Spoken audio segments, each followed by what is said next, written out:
Hi, Clutter Fairy fans. This is the Clutter Fairy Weekly for March 28th, 2023. I'm your co-host, Ed Gumnick, and I'm speaking with Gayle Goddard, certified professional organizer and owner of the Clutter Fairy in Houston, Texas. Hi, everybody. The Clutter Fairy Weekly is the webcast and podcast that digs deep into the clutter that piles up between you and the life you want to be living. We explore the habits and behaviors that lead to clutter, and we suggest the strategies to slow the accumulation, reduce the collection, and comfortably manage the stuff we decide to keep. If you're new to our Zoom meeting, we would like to let you know that you can share your comments and questions via the chat feature, and I'll try to make sure Gayle addresses them before we move on to another topic. You can also use the raise hand feature if you'd like to make a comment or ask a question yourself via audio or video. And we're streaming the webcast live on Facebook, so you can share your questions and comments there, and I'll relay them to Gayle. We're going to start by recapping last week's weekly tittle, which was called Break It Down. The assignment was to make or refine your plan for managing a big long-term decluttering or organizing project by breaking the project down into a list of discrete steps. Let's hear from our participants in Zoom and on Facebook. Who broke down a project this week? Please let us know in the comments. I didn't find any comments that really address the tittle directly. So while we give our live audience time to check in about their tittle progress this week, I want to share a comment from a YouTube listener on an unrelated topic. This came from bcase5328. bcase said, "There is a difference between austere or Spartan and minimalism. Too often the two are used as if they are interchangeable, but minimalism is closer to this description in the book Enough. What is enough for you, not someone else, at the present to do what you need to do and what is important to you to do in the space you have to use. It is different for each person and changes with time and situation." BCase makes a great point. I'm probably as guilty as anyone of sort of describing minimalism as a Spartan approach to living. And there are certainly people who advocate for minimalism who go that route, but Yeah, are aiming for that target. Yeah, and we sometimes talk about the potential difficulties of living someone else's ideal of a minimalist lifestyle. What we often preach here at the Clutter Fairy Weekly is a kind of, I guess, what you could call a kind of personalized minimalism, paring down your life to what you have decided is enough. It's a great reflection of we're all aiming for a level of stuff that we can manage, which is why in the introduction, I talk about comfortably managing the things you decide to keep. For some people, if you're young and hale and hearty, managing a whole bunch of stuff is easy and physically possible and isn't an issue, isn't a problem.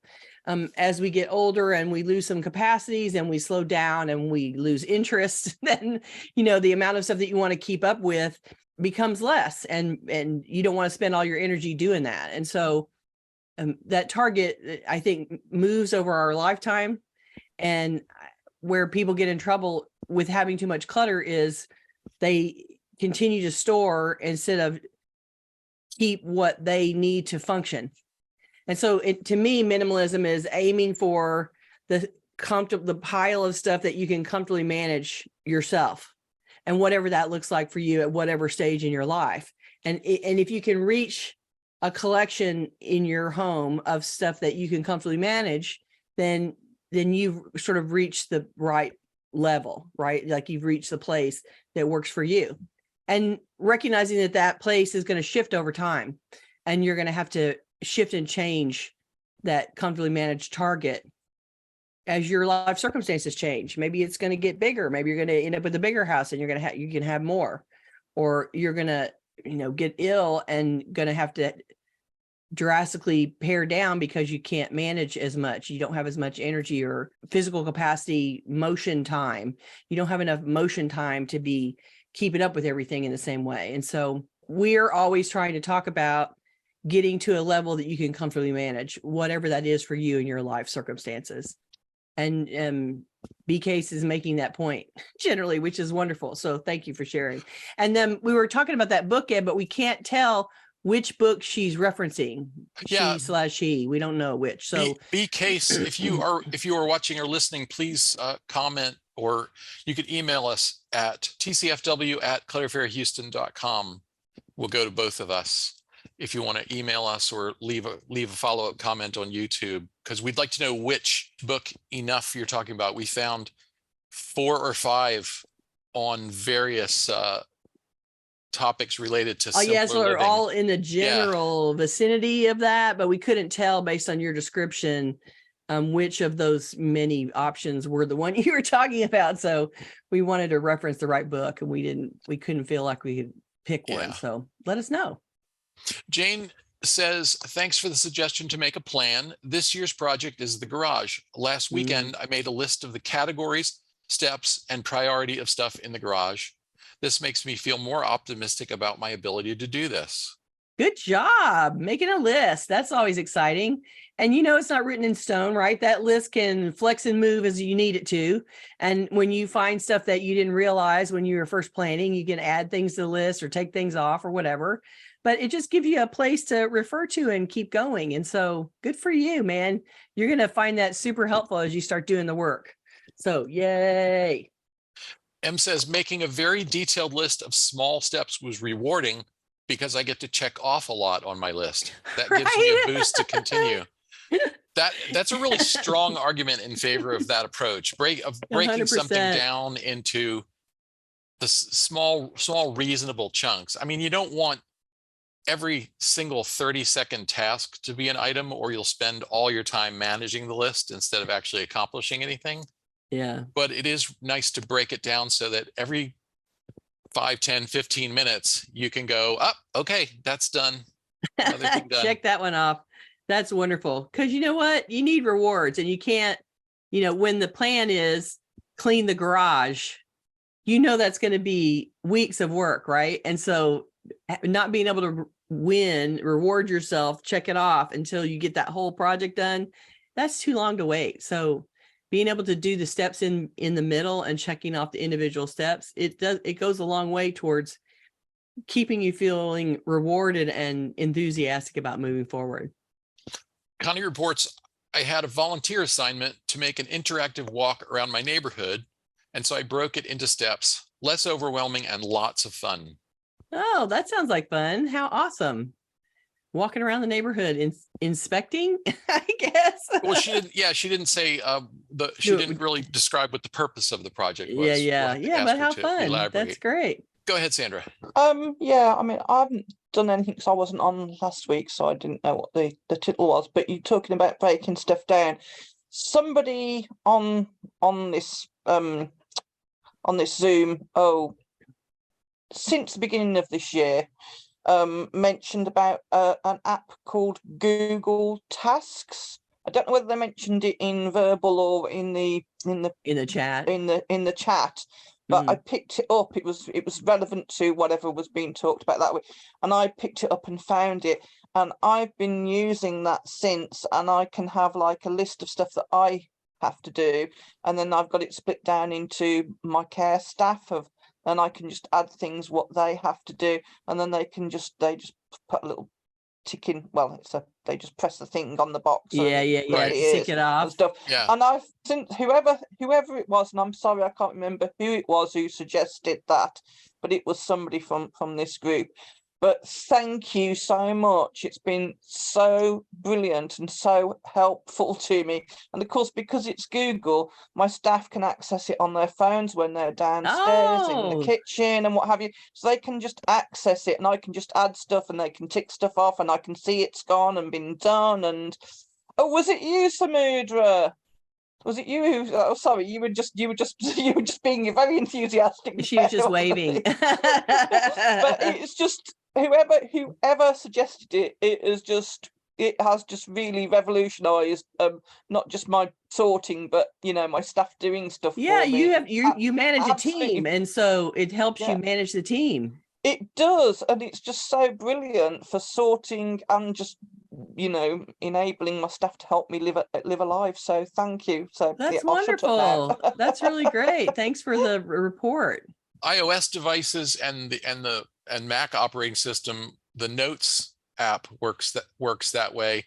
In all the latest versions of the operating system, you can create a note, including checklists. Like I use it for my grocery shopping list, and you can share them with other people. And so you can collaboratively manage the to-do list, which is really nice. And Well, and that's you can- great for her situation because she's like on one floor and the staff is on another floor, and like that's really fabulous. And nobody's having to yell. Like, and just Right. go look at the list. That's wonderful.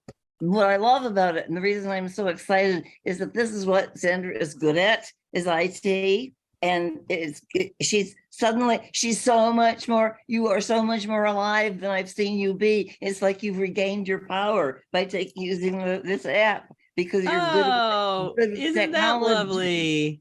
You're good with technology, and you've used it the way it should be used. So congratulations. That's Great ability awesome. for it. Oh, she's blowing you a kiss. That's so wonderful. Thanks for pointing that out. That's a very good point. Thanks, That's Samudra. awesome. Linda in Pennsylvania said, I use the same first step for any decluttering project. Stop the incoming. By definition, baby, that is 100% true. You can't keep adding with the fire hose if you're madly trying to scoop it up on the back end. We're going to talk more about stopping the incoming as part of the process of managing collections today. Paula, one more comment, and then we should get on to our first topic. Paula in New Mexico said, finished my long-term project a couple weeks ago, did something this week Gayle can only dream of, went to a bead show with a friend and bought nothing. Of course, I'm not a beader, so it was easy. You are so right. Even if I go with the intention of buying nothing, it never actually happens. It's not going to happen. For me, it's just a gradation of how small is my bag, how small is my tab, how little did I spend, and how small is the take. Oh, that's so funny. Thanks for sharing. Deborah added, I have seen severe aestheticism on minimalism sites. Minimalism seems to cross over into almost a stoic approach, or Spartan approach. And she says that, which means self-abnegation rather than minimalism. When it sort of goes off the deep end a little bit. Yeah, I know. And we've also talked about this too, about, on some minimalist forums, people get a little, shall we say, judgy about what they think other people's standards should be. And put two people together and somebody's going to get judgy. Yeah, and that is never our approach. Our approach is always, you're the one who sets the standard for you, not 100%. some website or a book. Okay, Yeah. Let's go on because we have a lot to talk about. Okay. Our first topic today is the command center. Most of us have one. Our survey said more than 80% identified something that they consider their command center, a favorite spot where we sit to read, watch TV, work on crafts, manage our busy lives. Today, we're going to talk about the stuff that tends to collect in these hot zones, and Gayle's going to offer a simple plan for decluttering your command center. So in response to one of our surveys, Roberta asked, how do you help clients who accumulate paperwork, laptop, hobbies, etc., where they sit the most, like around them on the couch or a chair? And that's a really great question, Roberta. So we thought we'd spend some time talking about the area in many people's homes that we like to call the command center. The most important thing to remember about any place that functions as a command post, as my dad always calls it, he calls it the command post, is that it's an active use zone. So it needs to be set up as an active use zone and not as a storage area. That means it cannot function mainly as a storage area. Its primary purpose is as a use zone. So how do we set up that kind of space? First, decide what activities are going to happen in the command post. You're sitting, watching TV, you're going to eat, reading books, working on hobbies, paying the bills. There will be certain things that always take place there, and you need to decide what those are to start off. Once you know what's going to happen there, then you want to set up the seating and a small parking space that can be reached from the seating, like a side table, an end table, a coffee table. None of these pieces will have lots of storage capacity. Nothing large with lots of storage can be easily reached from a chair. Plan what will sit permanently on this side table, whatever this is. Most, I think of a chair or recliner with some kind of table in front or to the side, and it's going to be small. So you want to plan what's going to permanently sit on it. Maybe you want a small bills file. Maybe you want a pen cup or a coaster. Maybe you need a place to park the remotes for the television. So depending on the side table you put there, you will have a small surface or two, maybe if it's like 2-layered for some reason. You might have a small drawer or two, if you're super lucky, that can hold some things that need to always be within reach, and place those necessary things in their parking space. So here's my pen cup that has some pens and a scissors, and here's my, little container that has Scotch tape or stamps or whatever. Here's my little container that has all the remotes in it, or maybe I want the remotes to be in a drawer so that I can always find them. Like this is, so you want to put a little amount of things. They need to be things that are supplies that you might always use there. And then they just have a permanent space. So here's the cup with the pins, and it always stays on top of that surface. And here's the remote caddy, and it always has the remotes in it. The idea is that we know the surface is going to be small, and you want to be able to be in the chair and use the command center. And so you want the few little supplies that you're always going to have. You don't want a million supplies over there. The space is too small. So you want enough to work with to support whatever you're going to do there, not things that belong to a specific task or one project, but things that you're going to use over and over, regardless of what you do there, is what I'm talking about. So I'm just going to throw out that storing things on the floor is clutter. As soon as it hits the floor, just know the floor is lava. So do not think of putting it down like we get in the chair, we run out of space on the side table, and then we don't want to get out of the chair. And so we start putting things on the floor. No, no, no. The floor is not a storage solution. So just know that the floor is lava, and anything that goes down there is dead. That's the best way to think of it. Make sure there's a trash can in easy reach. And the biggest thing that happens is as you start to actively use stuff, you're going to generate trash. And if you eat there, you're going to generate trash. And if you open mail there, you're going to generate trash. And so you need some place to put the trash. It can be big or small, depending on your own aesthetic, but that trash can is part of a regular reset that needs to happen often. So empty that can a few times a week, faster if it gets filled up faster. An overflowing trash can is a distinct possibility in an active use zone, and it'll look a mess if you don't pay attention to churning the trash can regularly. Now, if you want other things stored in the room with you to support the command center, you can go ahead, but these will have to be accessed by getting up out of the chair. And it's not likely to be a piece of furniture with a huge storage capacity because you don't have a closet like right next to the chair. So we're talking about other pieces of furniture in the room that might have some storage capacity, but it's not going to be like your office that has all of the stuff related to your office and it's full of all cabinets. If you're in the living room in a chair in front of the television, you're not going to have a huge amount of storage. So you may want to plan for things that you want ready access to, but it's not going to be the best place to put huge volumes of supplies and things like that. Any ongoing project that's going to be worked on there needs a container or a tray for that project to stay in. And that container or tray needs a parking space that is not the chair or not the top of the side table or the floor. So the top of the side table, again, is for the few supplies you want permanent access to there. And when you're done for the night, you need to be able to put your project back in its container, put it all in there, put it on the tray, whatever, and go and park that container somewhere. And you want to do that every night. You never know when you're going to come back to it. So you want to be able to get out of the chair, put the stuff in the container, get out of the chair because you're going to bed, go park that in its parking space.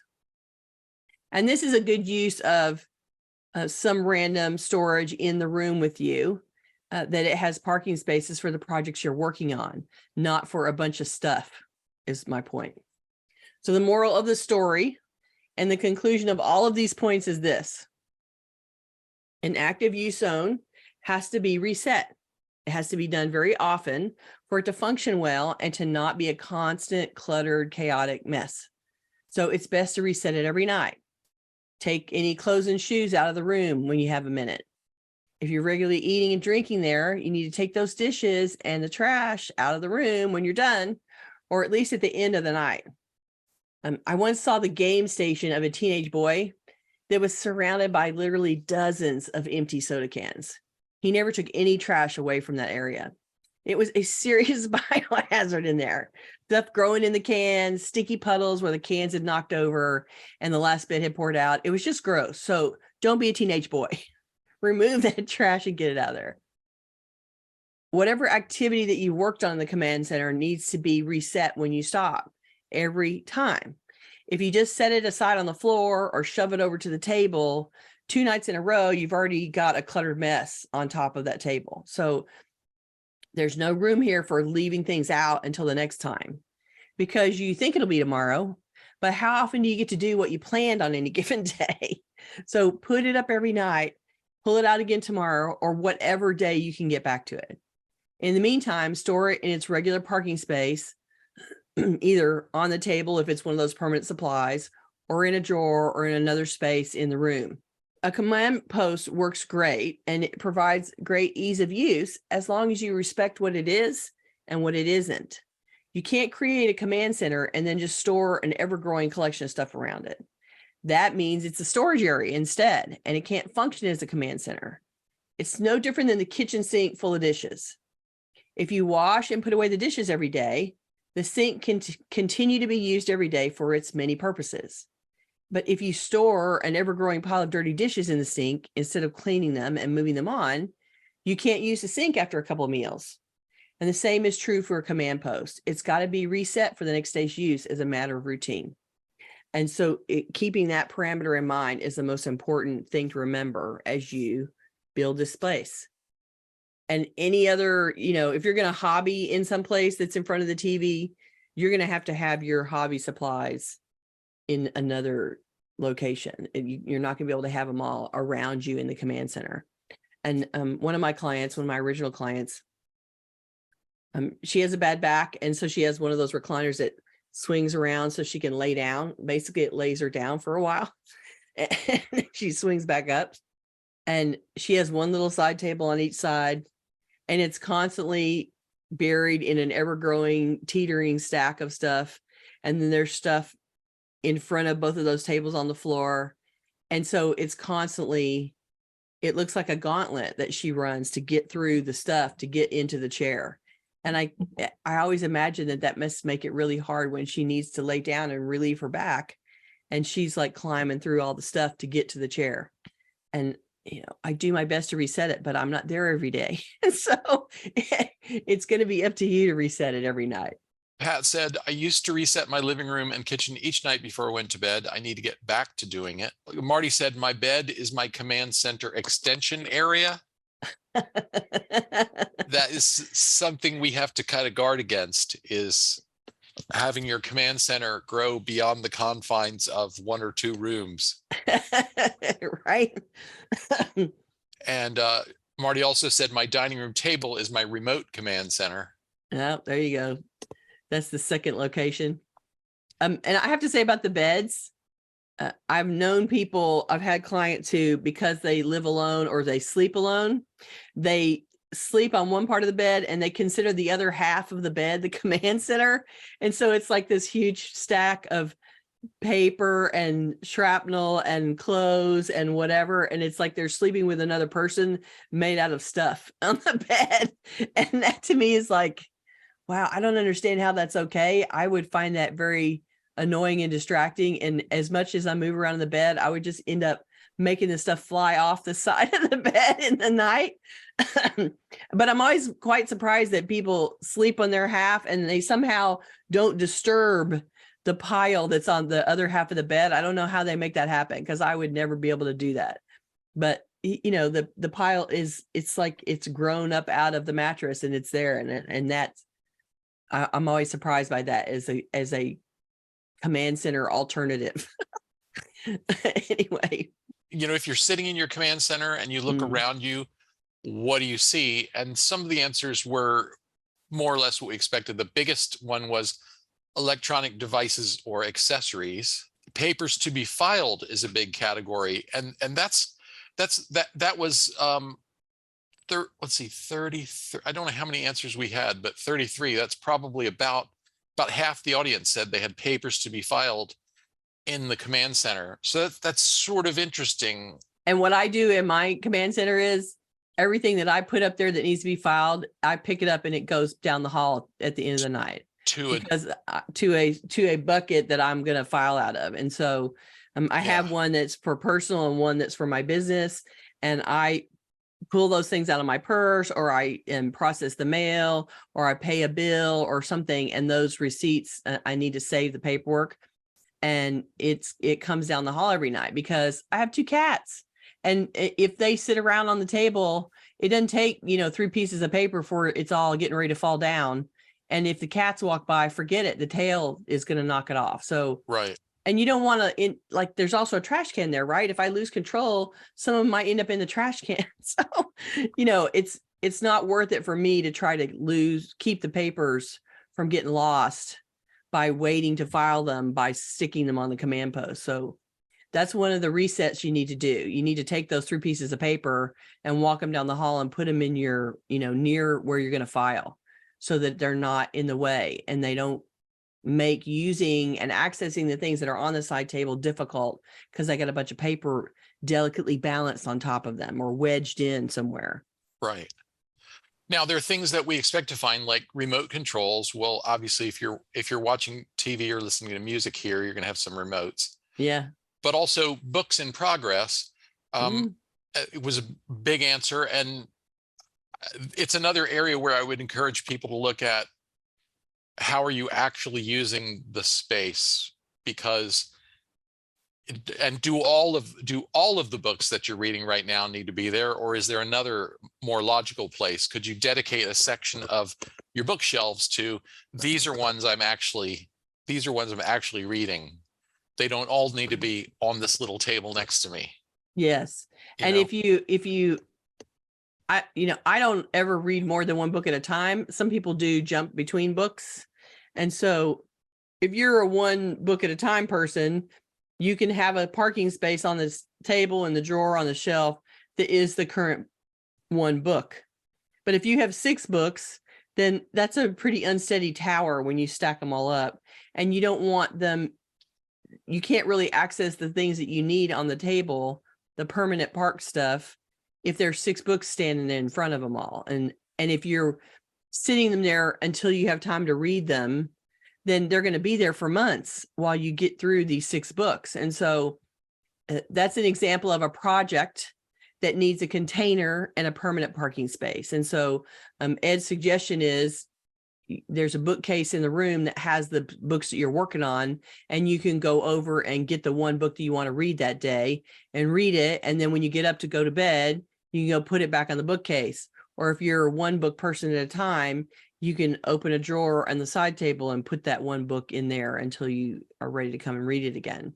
Books are always a project. They're never super, it's not something that you complete in 1 sitting most of the time. Right. You don't sit down and do it in 10 minutes. Right.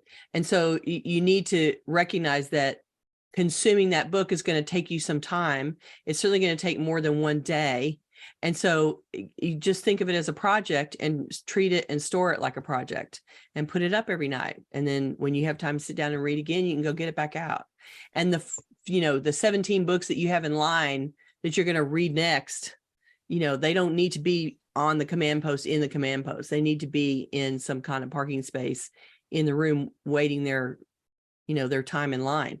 With Hardy, we can't really leave anything on the bed other than bedding and dog toys because Hardy takes up the space of a human. Well, and he'll turn anything you leave there into a nest. If you leave clean clothes, that becomes a nest.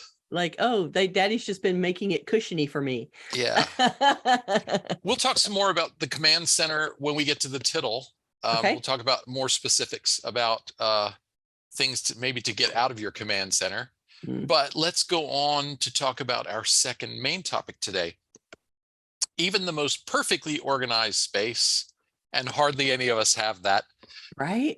Even the most perfectly organized space can't be maintained if the inflow of new possessions outpaces our efforts to declutter. We're going to talk about how to organize now for future stuff by designing systems that accommodate both your present collection and new acquisitions. Audience member Emily suggested this topic. Emily wanted to know how to organize knowing more things will come in.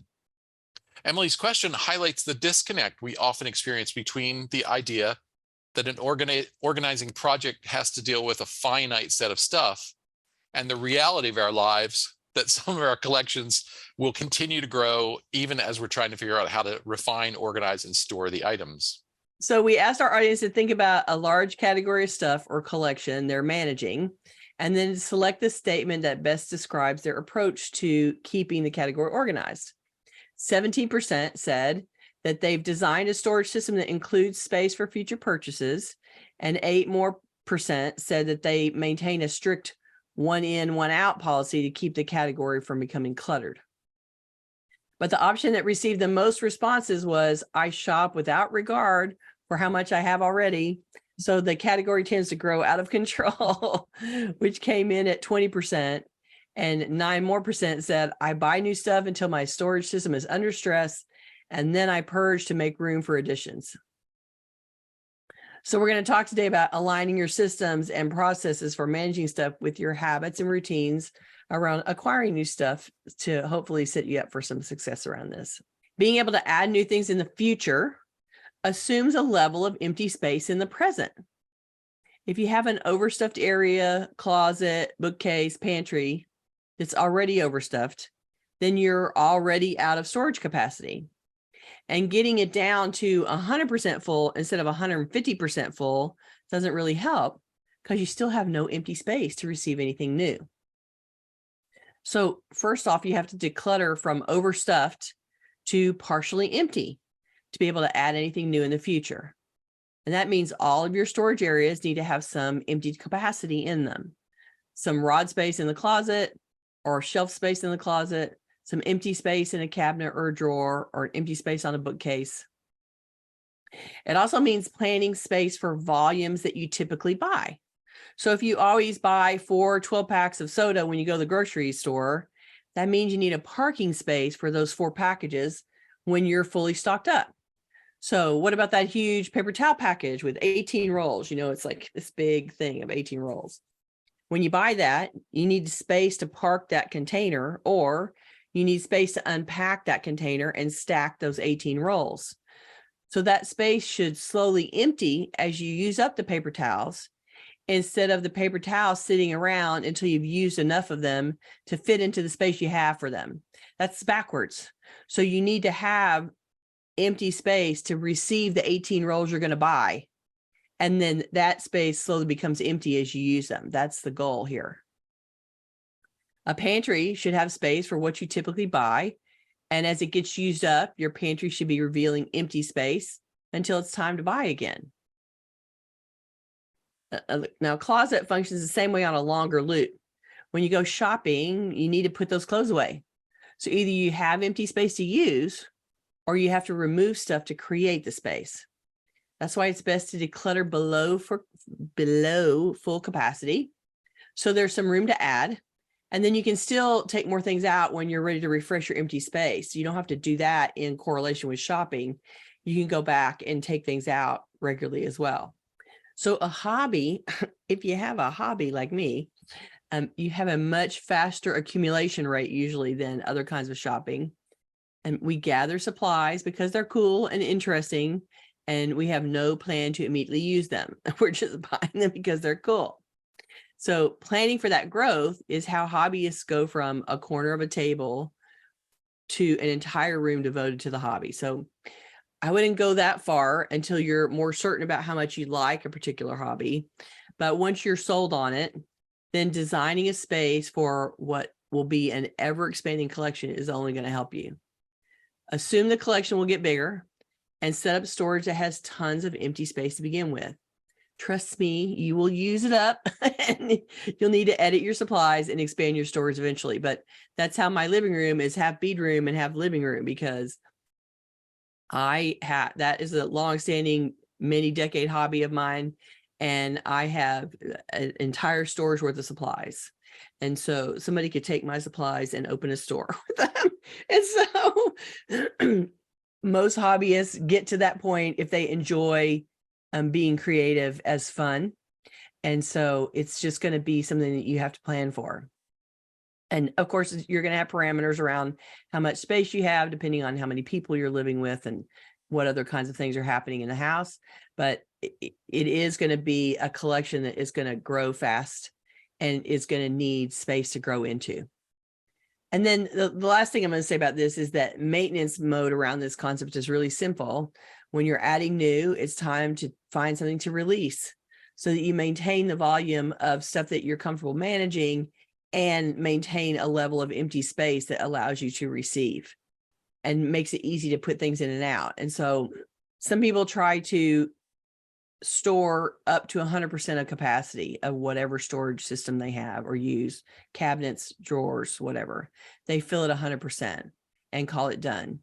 And my point here is, combined with making it easier to use a space, a storage unit, a closet, a drawer, it's easier to have some empty space in there to put things in and out quickly, to find what you want quickly, and to receive anything new. You can just go and throw something new in there.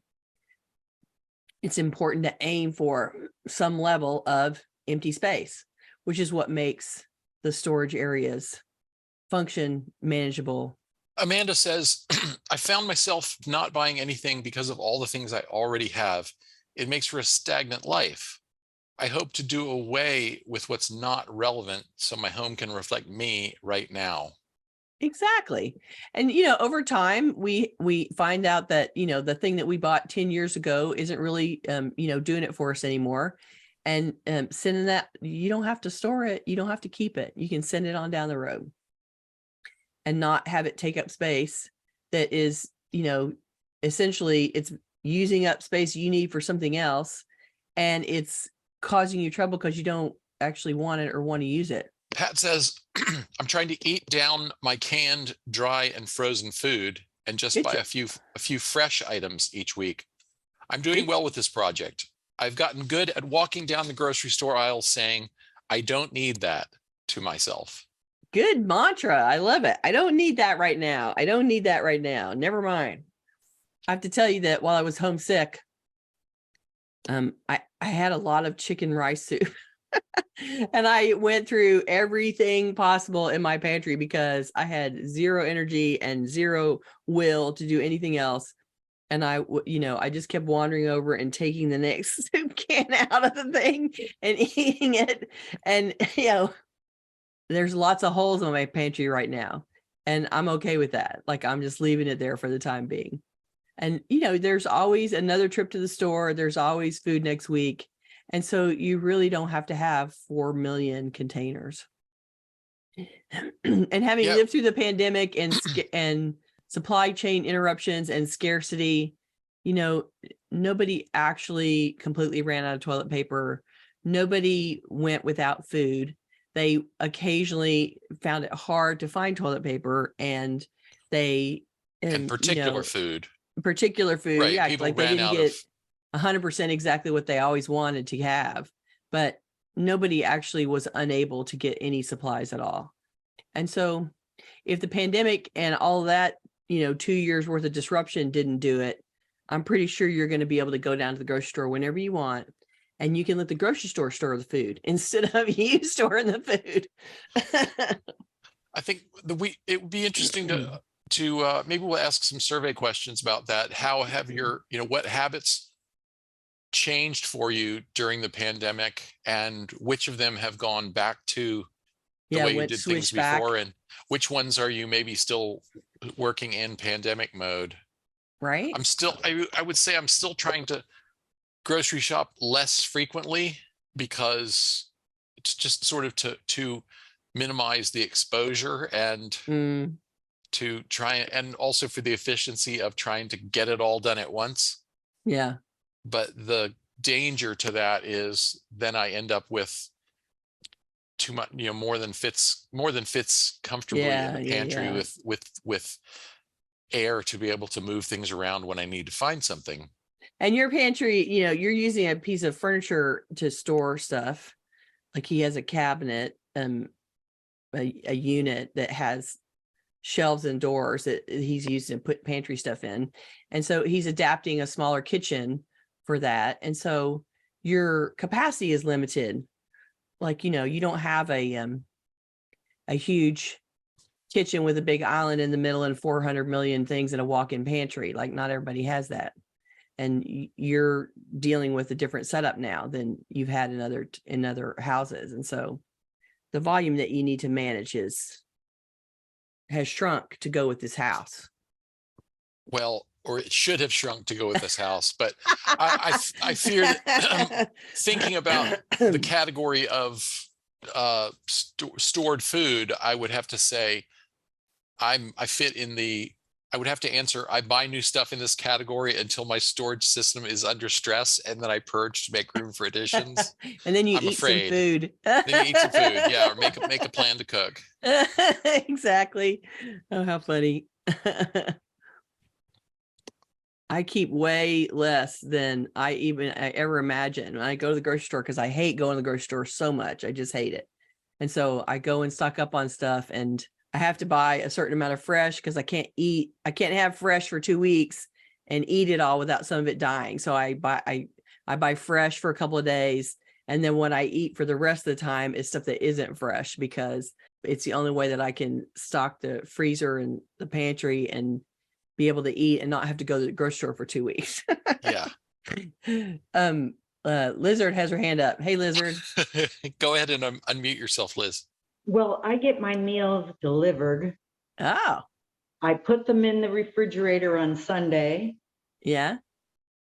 My favorite is the protein scramble with eggs, and it's got a variety of foods. It's Fit Life Foods.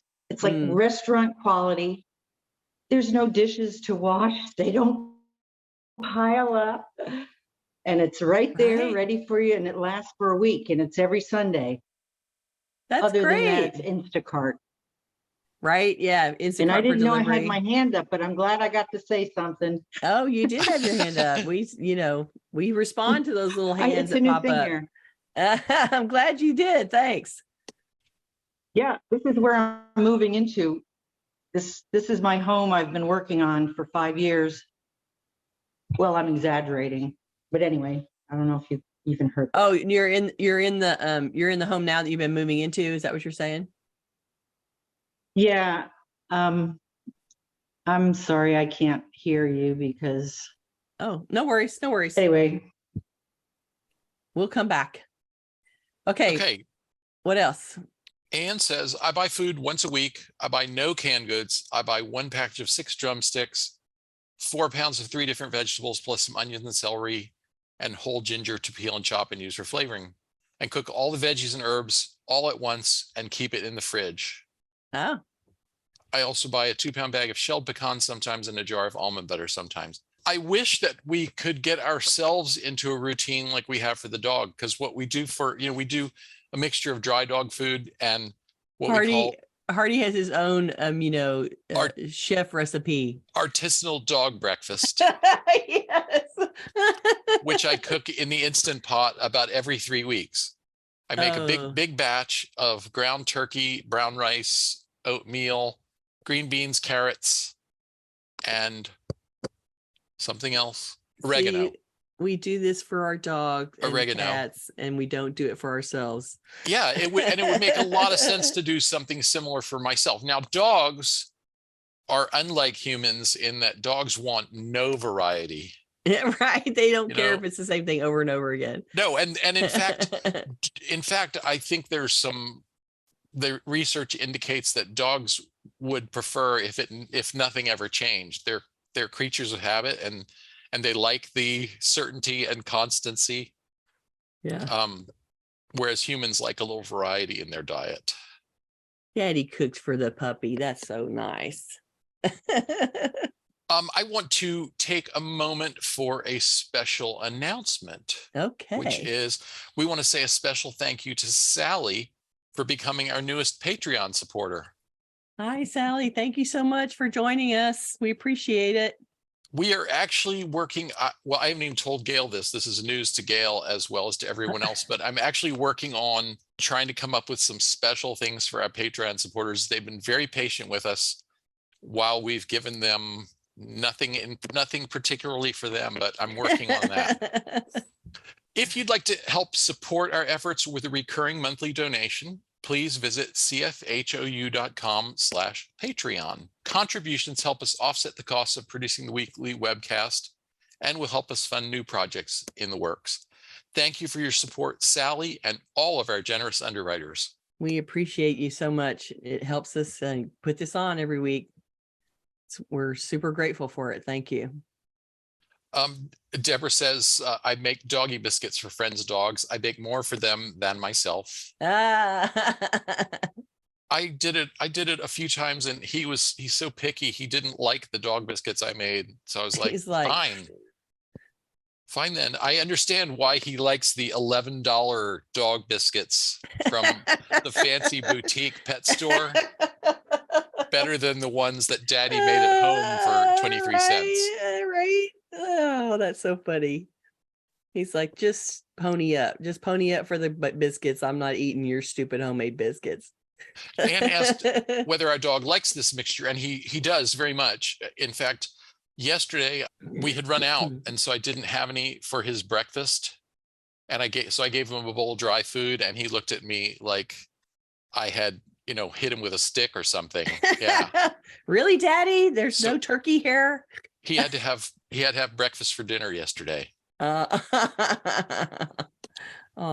we don't do this solely because we are super indulgent pet owners. He also had some issues early on.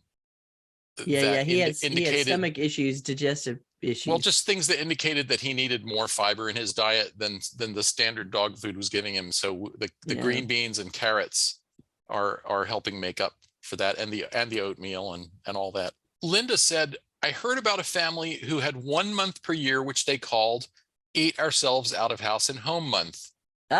When they ate everything in the pantry, freezer, etc. They ate some weird combinations, but everyone got in the spirit of it. Good for clearing out and good for the food budget.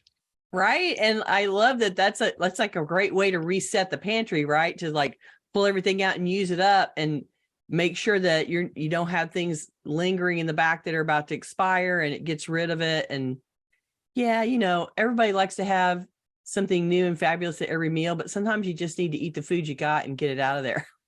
You bought it to eat it, you might as well eat it up, right? Right. I like that. Let's talk about next week. Okay.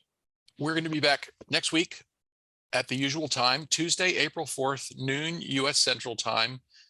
And I'm so happy that we are now back in sync with Europe and the UK. I know, it's very distressing when everybody gets out of alignment. I don't like that either.